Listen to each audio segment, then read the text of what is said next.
Hello everyone, EduAdapt by Nehra sir welcomes you all. Today we are going to learn about the features of 15th century English literature, and this is a very important point. You must note it down that this was the century of unrest in Europe, and if you want to understand and learn English literature, you must watch and study this class sincerely. So let's begin our class, and first of all I would like to tell you that if you are preparing yourself UGC NTA NET JRF in English literature and PGT TGTs, these classes are going to be really very important for you.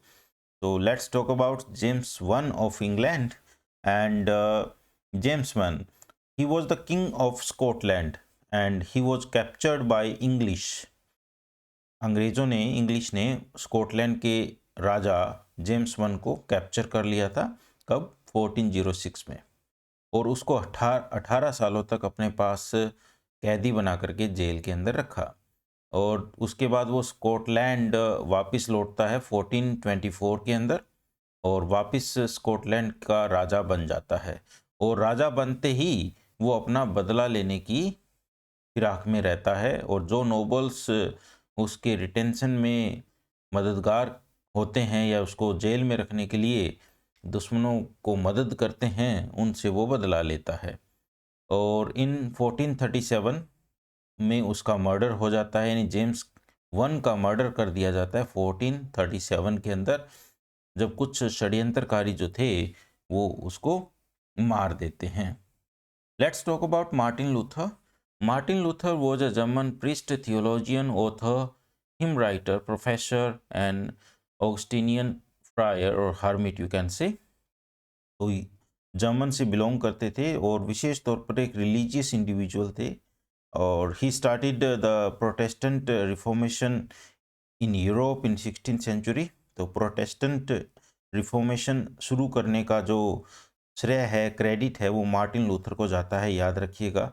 और इसको शुरू करने का जो एक objective था कि Christianity के अंदर इमोरलिटी बहुत आ गई थी, चर्चिज़ के अंदर जो करप्ट प्रैक्टिसेस थी उनको फॉलो किया जा रहा था। तो ये कह सकते हो धर्म सुधार एक आंदोलन था जिसको प्रोटेस्टेंट रिफॉर्मेशन बोला गया है। और इनको the hero of reformation in Europe भी कहा जाता है।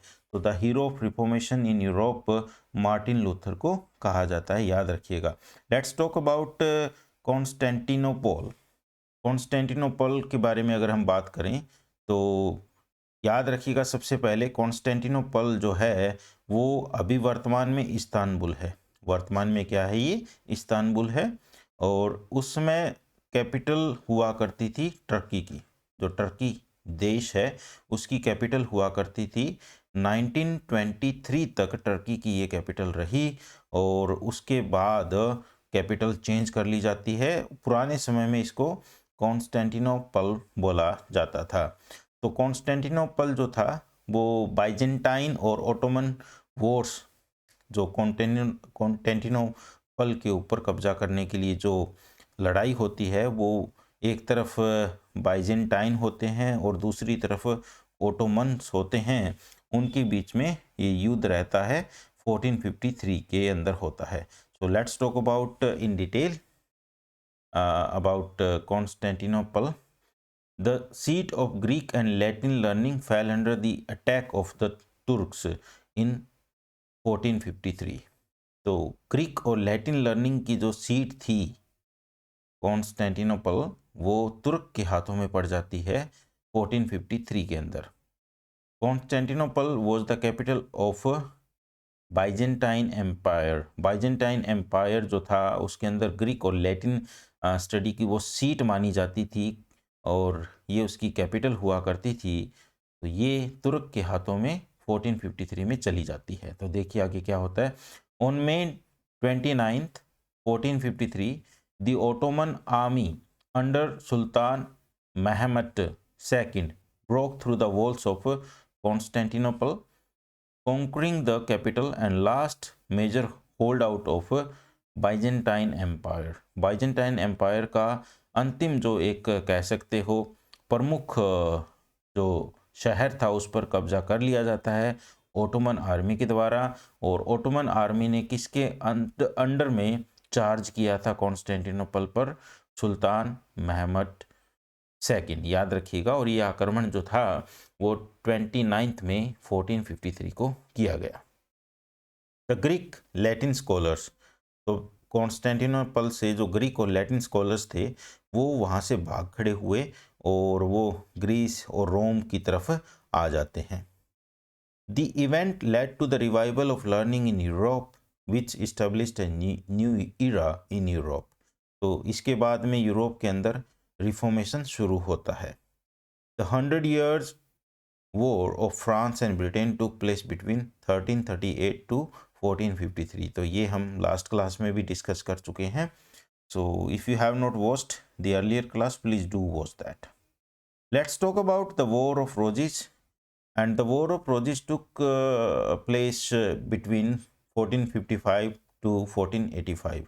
तो आप एक रफ आइडिया ले सकते हो, वॉर ऑफ रोजिस की ड्यूरेशन जो है वो 30 ईयर्स की थी। और ये किसके बीच में था? रेड रोज जो था वो लैंकेस्टर यानी लैंकेस्टर, और जो वाइट जो योक थे, ठीक है ना, जो योक और लैंकेस्टर के बीच में ये युद्ध लड़ा गया था, द वॉर ऑफ रोजिस।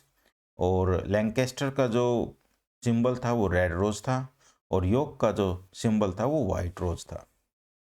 तो we will also be talking about this in detail. As we have already studied, the War of Roses lasted from 1455 to 1485. The conflict was between the House of York and the House of Lancaster. याद रखिएगा, this struggle is called the War of Roses because the badge of Lancaster was red rose and the badge of York was white rose. This is also called civil war. Okay, today we are going to study English literature only to your examination perspective, so don't worry, we are not going to miss any important point. In this war, many of the great models were killed and the old creators of feudalism came to an end. तो देखिएगा, बहुत सारे जो आदर्श या बड़े लोग थे, जो राजा थे, नोबेलिटी थे, उसको मार दिया गया और फ्यूडलिज्म का यहाँ पर अंत हो जाता है। In conclusion it gave England the Tudor dynasty. Tudor dynasty इसके बाद में द वॉर ऑफ रोजिस के बाद में ट्यूडर डायनेस्टी आती है, और वो ट्यूडर डायनेस्टी जो है वो हेनरी 7 से चली जाती है क्वीन एलिजाबेथ। क्वीन एलिजाबेथ जो थी वो 1603 के अंदर रानी बनती है इंग्लैंड की। तो याद रखिएगा, ट्यूडर डायनेस्टी जो थी उसका राजा था हेनरी 7 और वहाँ से सत्ता क्वीन एलिजाबेथ के पास 1603 में चली जाती है। तो let's talk about Cade's rebellion. It took place in 1450 and the Jack Cade's rebellion 1450। Jack Cade an Irishman था, एक आयरलैंड का रहने वाला था। Started a protest against maladministration in 1450। उसने प्रशासनिक व्यवस्था सुधारने के लिए एक आंदोलन शुरू किया। He led an insurrection of around 15,000 man against London. उसने लंदन पर धावा बोल दिया जिसके अंदर ये कह सकते हो 15,000 सैनिक थे। The insurrection was surpassed by an armed forces and he was slain. तो ये लंदन पर जो हमला किया गया था उसको कुचल दिया गया और उसको मार दिया गया। और जो जैक कैडे था वो एक वॉट टाइलर की तरह था। वॉट टाइलर कौन था? जो पेजेंट्स रिवोल्ट हुआ था, यानी कि किसानों का विद्रोह हुआ था 1381 के अंदर, उसका लीडर था। उसी की तरह जैक कैडे था जिसका वध कर दिया जाता है। पॉलिटिकल कंडीशंस की अगर हम बात करें, at this time England had to bear foreign and civil wars as well. दोनों तरह की जो परिस्थितियाँ थी उसका सामना करना पड़ा। एक तरफ तो घरेलू युद्ध चल रहे थे, दूसरी तरफ बाहरी आक्रमण हो रहे थे।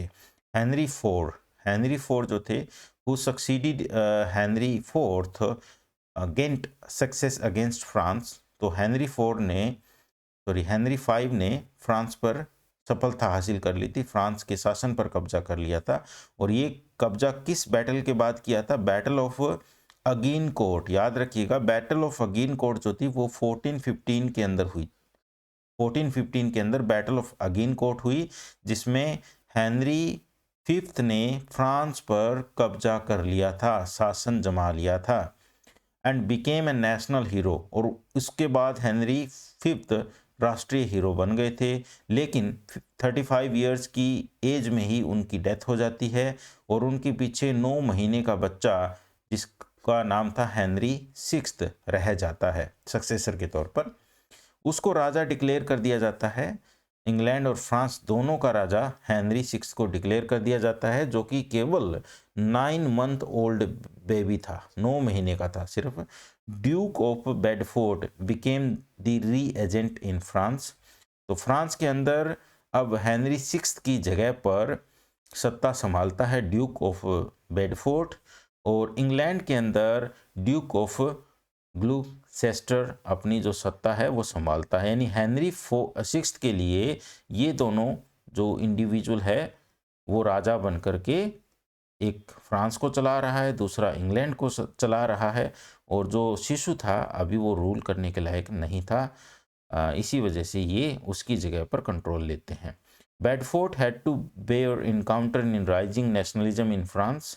तो फ्रांस के अंदर जो राष्ट्रवाद था वो उफान ले रहा था, तो इसलिए बेडफोर्ड को बहुत ज़्यादा मुसीबतों का सामना करना पड़ा। और ये जो अगुवाई थी वो फ्रेंच पेजेंट गर्ल थी जोवन ऑफ आर्क।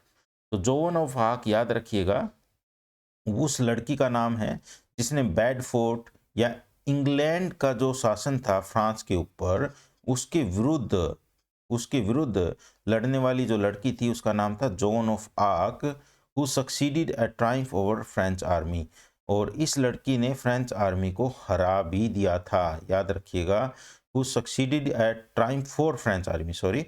और ये जो लड़की थी वो फ्रेंच की तरफ से ही लड़ रही थी, तो फ्रेंच आर्मी की तरफ से लड़ते हुए इसने विजय प्राप्त की थी और इंग्लैंड की जो आर्मी थी उसको हरा दिया था। ठीक है, तो it's a correction here. Zone of arc जो थी वो फ्रेंच पेजेंट गर्ल थी जिसने इंग्लैंड की आर्मी को या बेडफोर्ड की आर्मी को हरा दिया था। तो let's move ahead. English army ने बाद में उसको पकड़ लिया, यानी कि आग को पकड़ लिया और उसको जला दिया। ये तो एक विच है, डायन है, और ये उसको जलाने का काम था वो रोवन के अंदर किया गया। English rule came to an end in 1436। जो इंग्लिश रूल था फ्रांस के अंदर 1436 में ख़त्म हो गया, and French king took reins to their country. और अब फ्रांस का राजा ही फ्रांस पर शासन करने लगा। जेम्स वन ऑफ स्कॉटलैंड, जिसका शासनकाल जो था या उसने अपने हाथ में सत्ता 1394 टू 1437 तक रखी, tells in his King Quair, अपनी किंग स्क्वायर में वो बताता है his love for the Lady Jane Beaufort the Duke of Somerset's daughter. तो वो अपनी प्रेमिका जेन ब्यूपोर्ट के बारे में बताता है, और उसकी एक ये कंपोजिशन है किंग स्क्वायर जिसके अंदर ये बात जेम्स वन ऑफ स्कॉटलैंड बताता है। So let's move ahead. William Dunbar 1465 to 1530 तक उसका शासनकाल रहता है। The thistle and the rose 1503 is compose to commemorate the marriage of James four of Scotland and Margaret daughter of Henry seventh of England. तो याद रखिएगा the thistle and the rose, जिसकी composition 1503 के अंदर हुई, 1503 में हुई, और इसकी रचना सिर्फ इसके लिए की गई कि स्कॉटलैंड का जो राजा था जेम्स फोर और हेनरी सेवंथ जो कि इंग्लैंड की राजा की डॉटर थी जिसका नाम था मार्गरेट, उसकी मैरिज को यादगार बनाने के लिए। The best known ballad of Dunbar is, और डनबर की जो सबसे प्रसिद्ध जो बैलेड है वो रहेगी the dance of seven deadly since. The dance of seven deadly since एक बैलेड है जो कि डनबर के द्वारा लिखी हुई है। बैलेड जो होता है एक तरह की पोएम होती है जो बिल्कुल अच्छे से सॉन्ग की तरह होती है। ये हम जब हम लिटरेरी डिवाइसेस की क्लास करेंगे तो मैं आपको अच्छे से क्लियर करूंगा। रॉबर्ट बर्टन्स एनाटॉमी ऑफ मेलैंकली 1621 के अंदर ये कंपोज्ड हुई। And other cult of melancholy writers were writing books on humoral physiology during this period। तो देखिएगा 15th सेंचुरी के अंदर जो बहुत सारे अन्य लेखक थे वो एनाटॉमी पर पुस्तक लिख रहे थे, बुक्स लिख रहे थे, अपनी कंपोजिशन को राइट कर रहे थे। इसके अंदर रॉबर्ट बर्टन की जो थी एनाटॉमी ऑफ मेलैंकली, इसकी जो कंपोजिशन है वो 1621 के अंदर हुई। कल्ट ऑफ मेलैंकली, ये कल्ट ऑफ मेलैंकली का मीनिंग हुआ कि ये राइटर्स का एक ग्रुप था जो ह्यूमरल फिजियोलॉजी पर या कह सकते हो एनाटॉमी पर राइटिंग्स उस समय किया करते थे। आफ्टर फॉल ऑफ कॉन्स्टेंटिनोपल इन 1453, तो 1453 के अंदर इसका पतन हो जाता है, जैसे हमने पहले स्टडी किया। रेनेसांस इन इंग्लैंड स्टार्टेड, तो उसके बाद में इंग्लैंड में जो कह सकते हो रिफॉर्मेशन या एक नया जीवन शुरू हो जाता है। During renaissance period poetry, drama and sonnet were important genre. तो याद रखिएगा इसके अंदर पोइट्री है, ड्रामा है, सोनेट है, ये एक महत्वपूर्ण जॉनर हुआ करते थे कंपोजिशन का। Humanism and reformation are the two important movements of 15th century. तो 15th सेंचुरी का मानवतावादी और सुधार जो दो महत्वपूर्ण आंदोलन है वो रहेंगे। प्रिंटिंग की बात करते हैं। सबसे पहले विलियम कैक्सटन को क्रेडिट जाता है कि उन्होंने 1476 के अंदर लंदन में प्रिंटिंग को इंट्रोड्यूस कर दिया था। इस समय उन्होंने ट्रांसलेशन पर जोर दिया कि ट्रांसलेशन को प्रिंट करें, और बहुत सारी जो अन्य बुक्स थी वो लोकल डायलेक्ट में या लोकल लैंग्वेज में उन्होंने पब्लिश भी की, प्रिंट भी की। एवरीमैन के बारे में बात करते हैं। एवरीमैन जो है वो मोरालिटी प्ले है, यानी कि नैतिकता पर आधारित एक नाटक है, और इसके राइटर के बारे में हमें कुछ नहीं पता है एवरीमैन के। और ये एवरीमैन जो है वो 1510 के अंदर सामने आता है पहली बार। This period is also called barren period. और बैरन पीरियड किसने कहा है याद रखिएगा, मोस्ट इंपॉर्टेंट है। W.H. ऑडेन ने 15th सेंचुरी को बैरन पीरियड कहा है, क्योंकि इसके अंदर कोई विशेष लिटरेचर हमारे सामने नहीं आता है। तो let's talk about ballad. Ballad एक एडवेंचरस और रोमांटिक पोएम होती है, जैसे मैंने पहले भी बताया। Was the most familiar writing genre in 15th century. तो 15th सेंचुरी में सबसे प्रसिद्ध राइटिंग जॉनर क्या रहा? बैलेड रहा, जिसके अंदर रोमांटिक पोएम या एडवेंचरस पोएम को इंक्लूड किया जाता है। The castle of perseverance, the earliest morality play written in 15th century. Castle of perseverance जो है वो 15th सेंचुरी में लिखा गया शुरुआती एक नैतिकता पर आधारित नाटक है। हालांकि इसका राइटर जो है वो हमें पता नहीं है। तो एवरीमैन का भी राइटर हमें पता नहीं है, और कासल ऑफ परसिवेरेंस का राइटर भी हमें नहीं पता है, और दोनों मोरालिटी प्ले हैं। Let's talk about Percy folio. Percy folio जो है वो एक मैन्युस्क्रिप्ट है। It is a manuscript in mid 17th century में हमें दिखाई पड़ता है, जिसके अंदर हैंड राइटिंग यानी हाथ से लिखी हुई जितने भी कंपोजिशन है उनको इंक्लूड किया जाता है, which belong to Humphrey Pitt of Shifnal. Shifnal एक जगह है इंग्लैंड के अंदर, यूरोप के अंदर, और वहाँ से एक व्यक्ति थे, एक राइटर थे हम्फ्री पिट, उनसे संबंधित जो एक दस्तावेज है जिसके अंदर मैन्युस्क्रिप्ट है, यानी कि अलग अलग तरह की पोइम्स है जो हैंड रिटन है उनको इंक्लूड किया गया है, उसको पर्सीफोलियो बोला जाता है। और the most important source of our ballad literature, और हमारे बैलेड लिटरेचर का सबसे इंपॉर्टेंट सोर्स है वो पर्सीफोलियो रहता है, जो किससे बिलोंग करता है? हम्फ्री पिट से बिलोंग करता है। And the basis of Francis Child's collection, और फ्रांसिस जो चाइल्ड थे जिनका जो लाइफ स्पैन था वो 1825 टू 1896 तक रहा, उनका आधार भी रहा है। We will also be studying about Francis James child.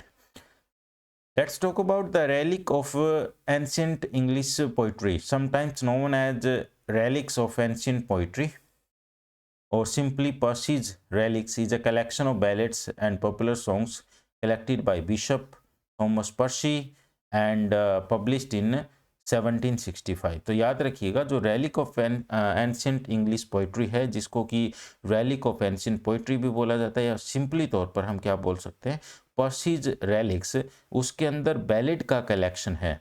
और ये कलेक्शन किसके द्वारा किया गया? बिशप के द्वारा किया गया, और बिशप थॉमस जो पर्सी हैं उनके द्वारा, और इसको पब्लिश किया गया 1765 के अंदर।